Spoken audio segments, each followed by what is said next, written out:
Is your debt causing you sleepless nights? Knock your debt out with Debt KO. And your debt won't be the only thing keeping you up at night. Debt KO, free, impartial advice on all your debt.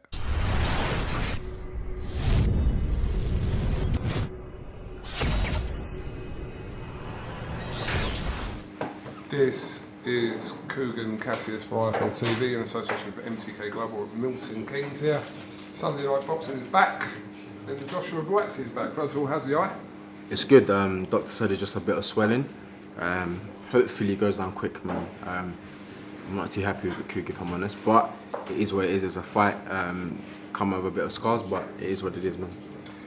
Much publicised 400 days out of the ring, which is a long time for any fighter, but for yourself, it must have been a frustrating 400 days. It was ups and downs, but it's happened to people before, so I can't like put the spotlight on myself and say, oh, it happened to me and self-pity and all of that. None of that, man. 400 days, like you said, but we're back in.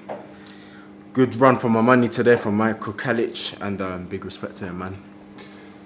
It was a tough test back for you tonight, but you showed that spiteful side that as fans we love to see, and we know that you have. So it was a reminder to everyone, you've got that in you.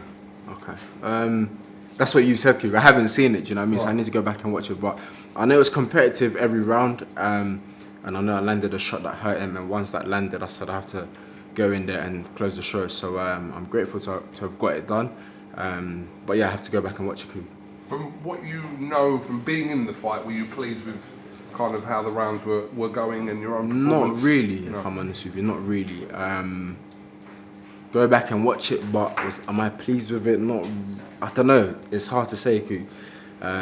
Having this happen, I can straight away say no, but again, it was an adversity that I'd never faced before, and these things do happen, and I felt when it happened, okay, cool, it was early in the fight, but I went on with the rounds with it, and I managed to come out on top. So from that perspective, I'm like, okay, cool.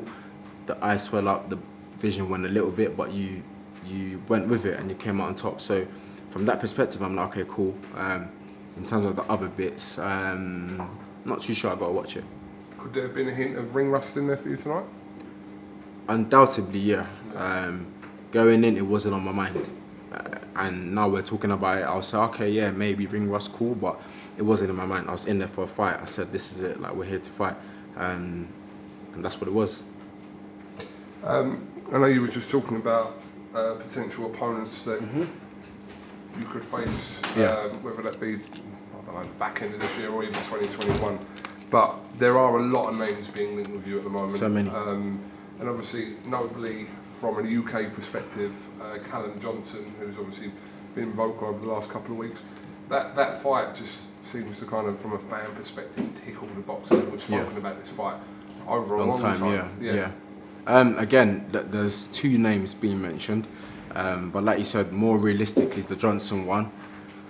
But again, Kug, as you know, as the boxer, I think we will fight whoever it is that we're going to fight. Long as it makes sense and everyone's happy with the deal and everything, then it will happen. And as you know, I'm not one to be like, oh yeah, I want to fight Tom, I want to fight this guy, I want to fight that guy. I'm not that guy, man. But if it's made and everyone's happy and we get in there, we do what we have to do. And I think that's about what I can say about it. I'm not a promoter, I'm not a manager, I'm the fighter, do you know what I mean? And maybe something that the public may not know, but fighters will fight anyone. We're like, okay, this is boxing, we're in here to fight. As long as the terms and the conditions are right, we're like, cool, we'll go with it. And to a large extent, your managers and your promoters make that happen.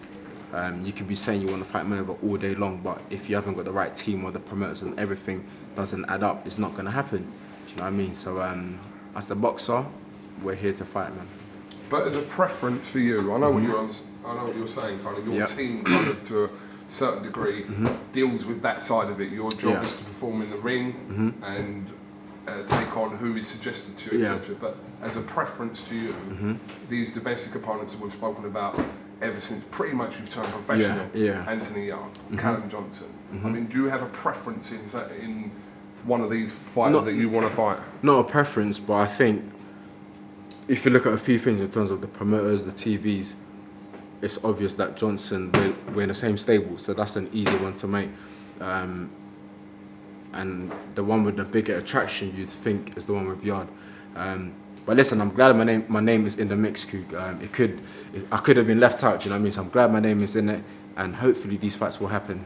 As of when, I'm not too sure, but as always, I'm glad my name's in the mix, man. Why do you say that? My name could have been left out. What does that mean? Yeah, because it's like I could have been in a dead division, or I could have been not considered, but I'm in a position where they're like, oh, we want to see this guy and that guy fight. It's good. It's good for me, do you know what I mean? It's good for myself, Yarde and Johnson, that you've got dancing partners that people want to see you lot dance. So it's good, isn't it? A fighter that Eddie Hearn has mentioned to me earlier on this week that he'd like to see you in with to kind of move you up to that next level of your progression is Sullivan Barrera. And I'm sure that's obviously a name that's been mentioned to you before, which again would be a great fight for your career as well. That name got brought up, I think, a year ago. So like you said, from the get-go, all these names have been chucked out at me. And as the fighter Coog, I get ready to fight. The spin on this one is that I'm back now. I've had a fight after 400 days. So we go home, we regroup, we reset, and whatever is next, we move with it, man. I'm happy to be back, honestly. It's been a long time, like you said, frustrating time, but I'm here. If Barrera is the name and everything is agreed, okay, cool. If it's another fighter, cool.